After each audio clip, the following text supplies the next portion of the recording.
Hola, mentes curiosas. Bienvenidas de nuevo a un episodio de Mens Criminalis, el podcast donde exploramos los casos más intrigantes del True Crime. Yo soy Patri y la psicología y el mundo del crimen son mi pasión. Por eso me encanta investigar sucesos que tuvieron lugar en España y Europa y compartirlos con vosotros en este podcast. La semana pasada compartí en esta incipiente comunidad los planes que tenía para finalizar la primera temporada de Mens Criminalis, pero por cuestiones de agenda he tenido que cambiarlo. Tenía pensado hacer un caso más y sus correspondientes 2 episodios extra, pero se me ha complicado la vida y no voy a poder ofreceros el contenido que quería, de modo que he decidido adelantar el final de temporada y hacer una pausa. Por eso este caso es una petición directa de una oyente y con él termina esta primera temporada de Mens Criminalis, que al final ha tenido 16 episodios. No está mal. Espero que los hayáis disfrutado tanto como yo haciendo los guiones y locutando. Pero volvamos al tema que nos ocupa hoy. No soy muy fan de los casos más famosos, más reconocidos del crimen. De esos que ya tienen miles de vídeos, podcasts, artículos, documentales y reportajes que hablan de ellos. Pero siempre hay casos que son tan impactantes, tan intrigantes, que no se pueden dejar a un lado. Por eso hoy nos adentramos en un caso que ha desconcertado a investigadores y a la opinión pública por más de 2 décadas. Se trata del asesinato de Elena Juvany. Una historia llena de misterios, notas anónimas, sospechosos y un crimen sin resolver.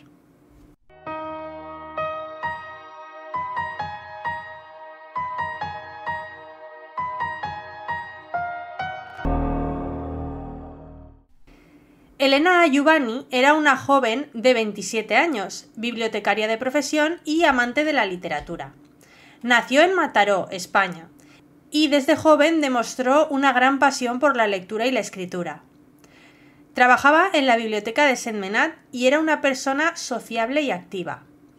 Aunque, como digo, era una persona abierta, amigable, Elena no confiaba en cualquiera fácilmente.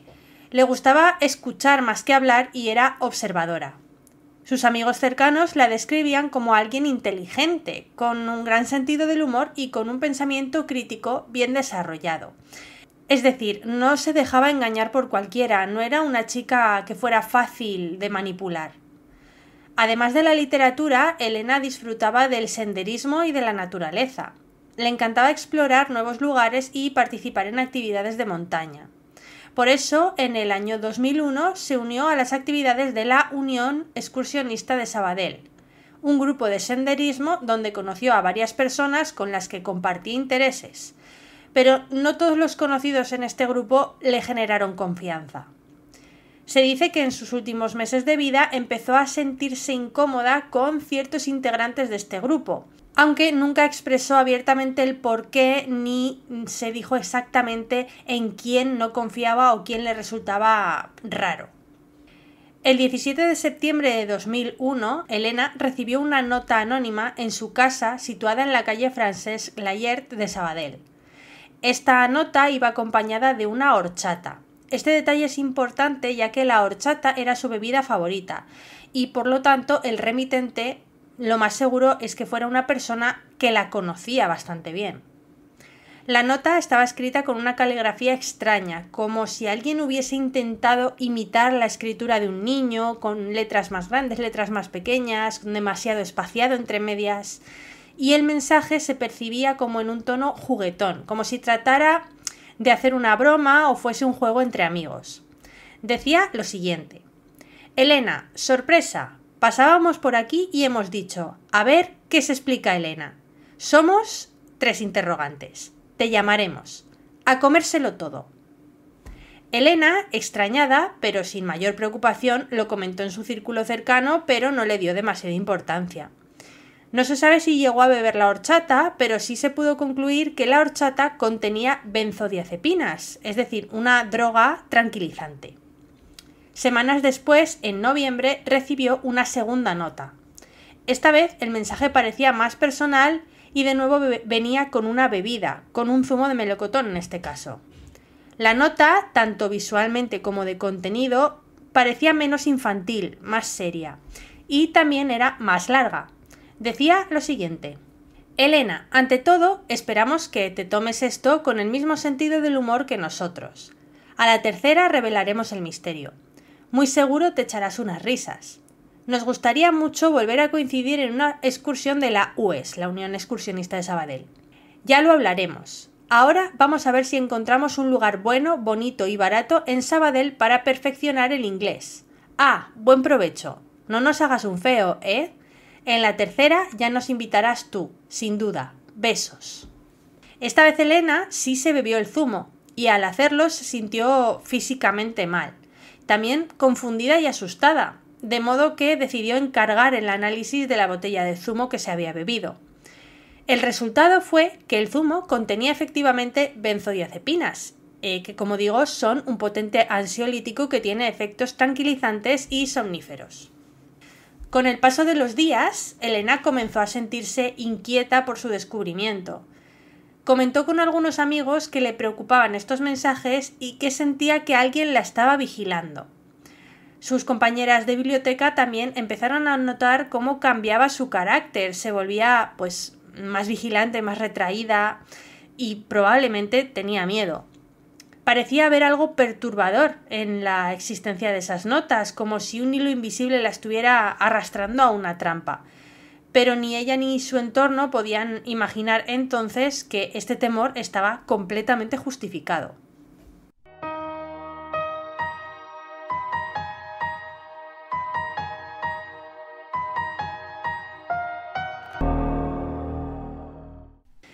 El 1 de diciembre de 2001 era sábado. Elena había quedado con su padre, pero no apareció, algo que, según la familia, no era habitual en ella. El padre fue a buscarla a su piso, pero no había nadie. Prefirió esperar un día antes de dar la voz de alarma, porque pensó que quizás había hecho planes, se le había olvidado que habían quedado y se había ido a otro sitio. Sin embargo, al día siguiente faltó a una cita con una amiga y en el trabajo les confirmaron que el viernes 30 de noviembre no había ido a trabajar. Eran ya 3, los días que Elena llevaba desaparecida, así que el padre decidió acudir a una comisaría y allí confirmaron sus peores temores. El cuerpo de Elena había sido encontrado sin vida esa misma mañana del 2 de diciembre en el patio interior de un edificio tras el aviso de un vecino, que se la encontró ahí. Como digo, este vecino vivía en el número 48 de la calle Calvet de Estrella en Sabadell. Había llamado a la policía esa mañana porque había encontrado un cuerpo en el patio interior del edificio y pronto la identificaron como Elena Juvany.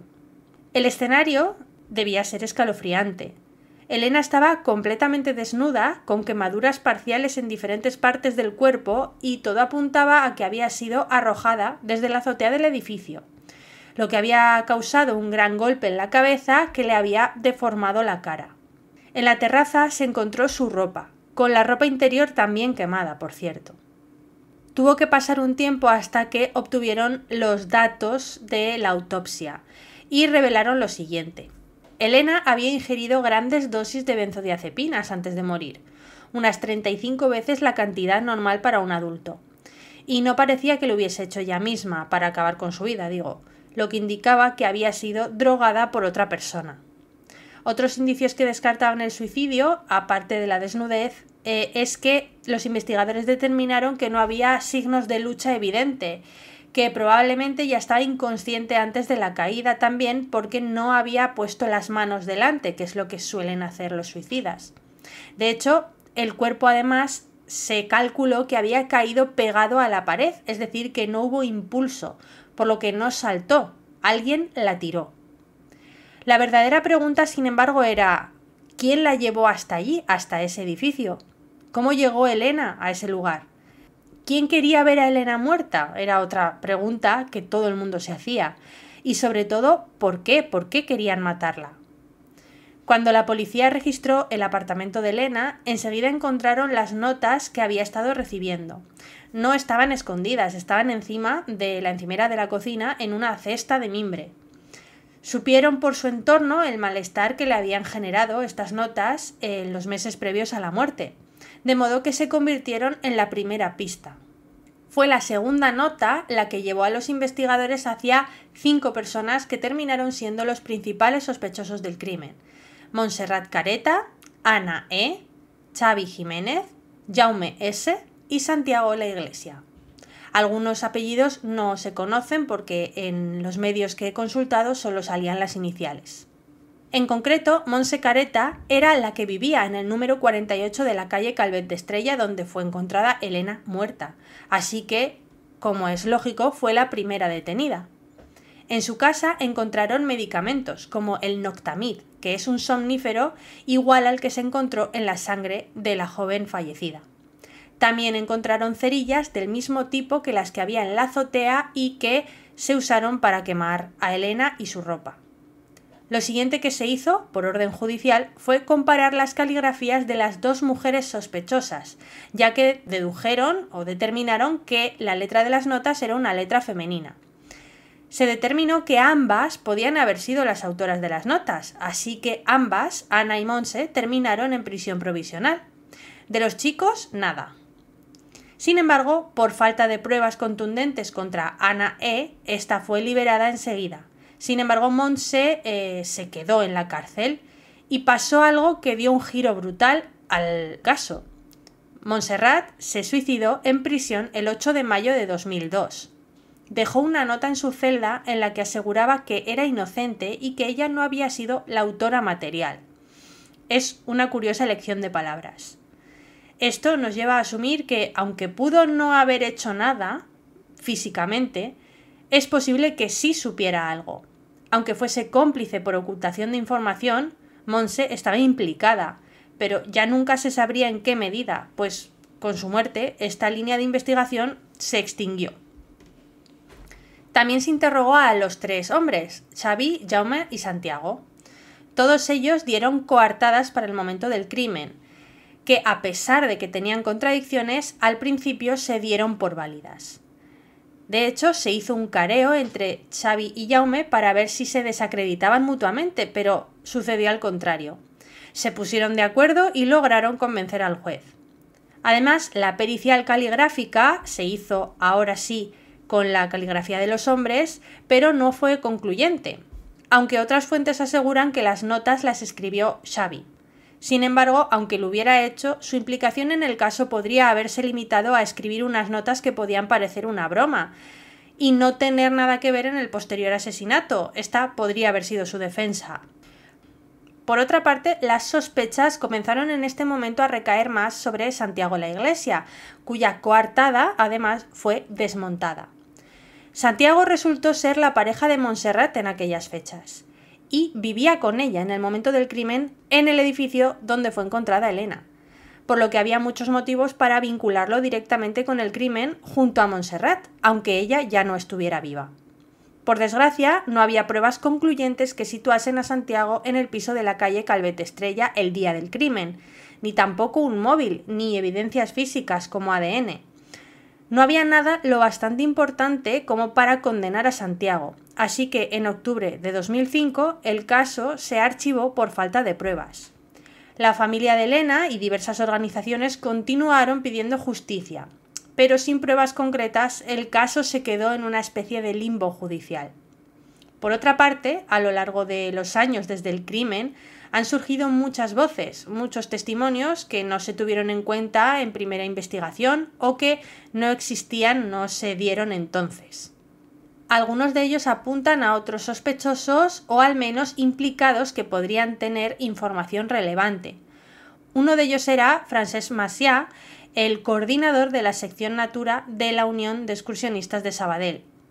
Según fuentes de la familia Juvany, que como digo siempre permaneció muy activa buscando justicia para Elena, Francesc pudo tener un papel de encubridor en el asesinato, ya que se dice que fue el que ofreció a Xavi Jiménez la coartada que lo alejó del punto de mira. En cualquier caso, a fecha de hoy, su posible delito de encubrimiento habría prescrito y solo podría actuar en una nueva investigación como testigo.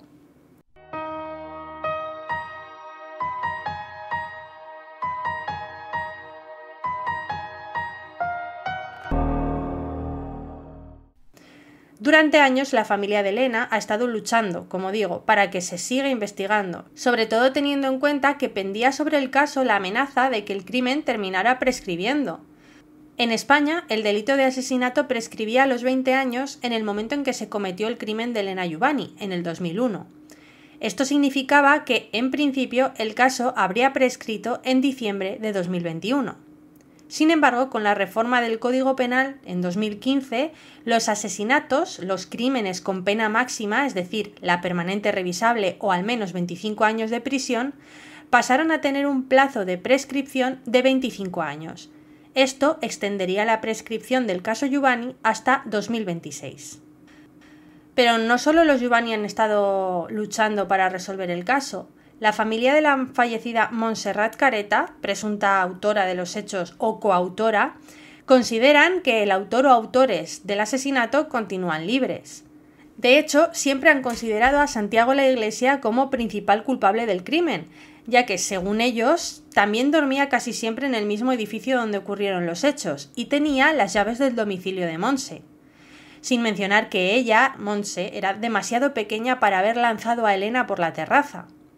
Por otro lado, y según esta familia, la caja de cerillas y la de Noctamid estaban perfectamente colocadas para provocar rápidas y fáciles conclusiones que llevasen a la policía a acusar a Montse.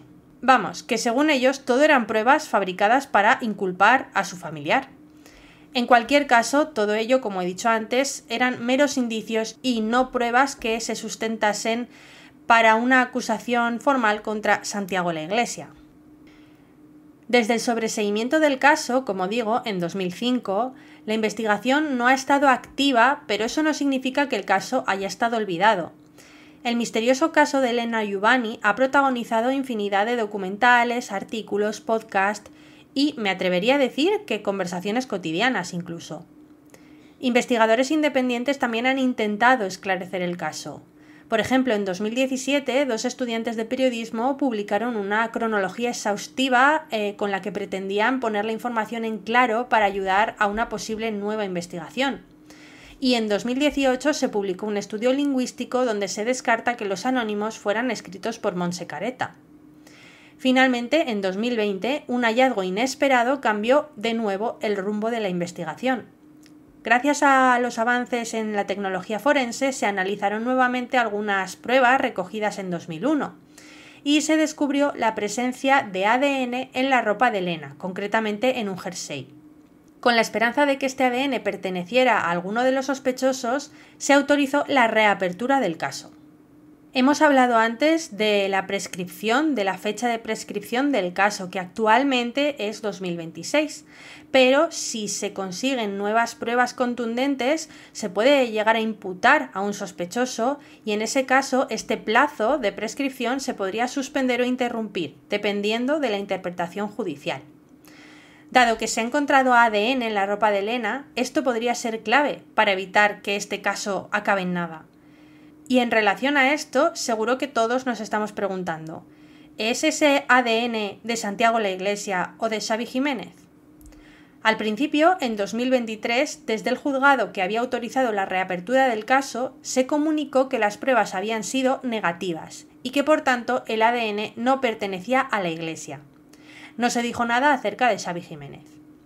Posteriormente, ya en 2024, un informe de la Unidad Central de Análisis Científica de la Policía Nacional señaló que las muestras de ADN del jersey son compatibles con el ADN de Santiago la Iglesia.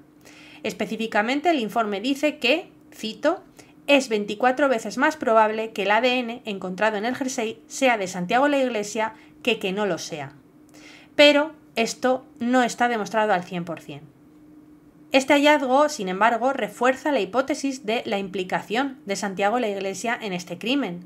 Sin embargo, aunque la evidencia es significativa, o lo parece, aún no se ha determinado si será suficiente para una condena, ya que la investigación continúa y es necesario contextualizar esta prueba dentro del conjunto de evidencias disponibles. Es importante destacar que, hasta la fecha, Santiago la Iglesia, que por cierto hoy es abogado y criminólogo, ha mantenido su inocencia y no ha sido condenado por este delito, así que, por el momento, debe mantenerse la presunción de inocencia. Como anécdota, comentar que la familia Giovanni creó en 2007 una asociación cultural en Mataró con el nombre de Elena, para mantener vivo su recuerdo en algo que ella amaba, que era la literatura. Por eso, cada año organizan un concurso literario. Personalmente, y de vuelta al caso, espero que pronto surja alguna prueba de peso, bien sea el ADN o cualquier otra, que haga que se señale esta vez sin dudas al culpable de este crimen terrible y que por fin pueda pagar por ello y que se haga justicia. Como todos, después de tantos años y de conocer esta historia, tengo mi propia opinión formada, aunque hay aspectos de este crimen que no consigo entender. Si de verdad fue Santiago el autor del crimen, una posibilidad es que lo hiciera por razones pasionales. Tal vez quiso algo con Elena y no fue correspondido. O si aceptamos que tanto él como Montserrat cometieron el crimen juntos, quizá esa noche invitaron a Elena a la casa que compartían. Pasó algo que desencadenó un accidente y posteriormente quisieron fingir que Elena se había suicidado. Todo ello son hipótesis, claro. Sin embargo, dentro de esta narrativa no consigo comprender el porqué de las notas que recibió Elena en las semanas previas a su muerte. ¿Por qué burlarse de ella de ese modo? ¿Podría ser que alguien estuviera intentando observar cómo le afectaban las drogas que habían metido en las bebidas? Pero esto no tiene mucho sentido. Solo puedo concluir que se trataba de algún tipo de juego, de una especie de caza, cosa que sería cruel y muy sádica. Sea quien esté detrás de este crimen, no solo ha sido astuto y malvado, sino que ha tenido también mucha suerte. Esto es todo por mi parte, en este caso tan misterioso e indignante, porque, por desgracia, no puedo contaros cómo termina, ya que todavía no ha terminado. Sigue sin encontrar justicia y, como he dicho antes, espero que pronto esto se subsane y haya por fin un condenado por el caso de Elena Giovanni. Espero que os haya resultado interesante y os recuerdo que todo lo que he contado en este episodio de podcast es fruto de una investigación sobre los medios accesibles al público general, que puede haber errores, claro, pero en ese caso han sido sin ninguna intención. Este es el último episodio de la primera temporada de Mens Criminalis y espero haber terminado por todo lo alto. Este proyecto me ha traído muchas alegrías y me siento muy orgullosa del resultado. Sin duda, esta no es una despedida, es un hasta pronto, ya que voy a tomarme una pausa de un par de meses para atender otros temas. Y volveré, espero que en abril, con más crímenes, más psicología y datos interesantes para alimentar nuestras mentes curiosas. Como sabéis, tenéis disponible Mens Criminalis completamente gratis en iVoox y en YouTube. También subo contenido a Instagram en @menscriminalis y a TikTok en @menscriminalispodcast. Os agradecería que me sigáis, que le deis like a los episodios que hay disponibles hasta la fecha y que compartáis este podcast para llegar a más mentes curiosas como las vuestras. Hasta aquí, gracias por escucharme y nos vemos a la vuelta.